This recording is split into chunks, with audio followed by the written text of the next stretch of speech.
Vous avez peut-être déjà entendu certains pro-choix vous dire que l'avortement serait une bonne chose car il limiterait le problème de la surpopulation.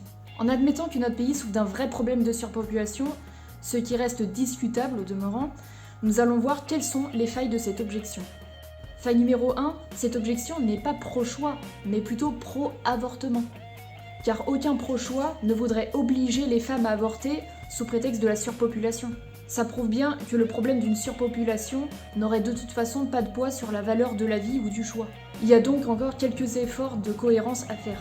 Faille numéro 2, la moralité dans le fait de tuer un être humain dans le but de réduire la surpopulation est plus que douteux.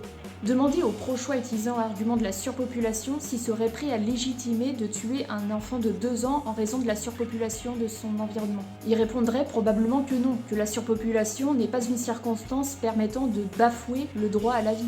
Il en va donc de même pour le fœtus. Il faut donc débattre de si le fœtus a le même droit moral à la vie qu'un enfant de 2 ans, et non pas si les circonstances démographiques ou économiques sont favorables.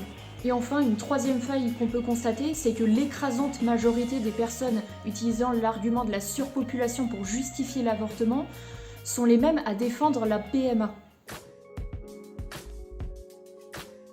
Même lorsqu'il s'agit de femmes célibataires. Or, si la surpopulation était un vrai problème à combattre à tout prix, alors il faudrait également interdire la PMA, surtout lorsqu'il s'agit de femmes célibataires.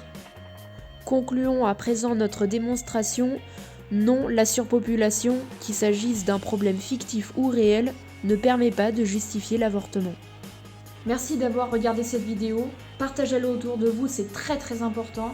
Likez-la, commentez si vous avez des choses à ajouter, abonnez-vous à ma chaîne et je vous retrouve très bientôt pour de nouvelles vidéos qui démonteront d'autres affirmations des défenseurs de l'avortement.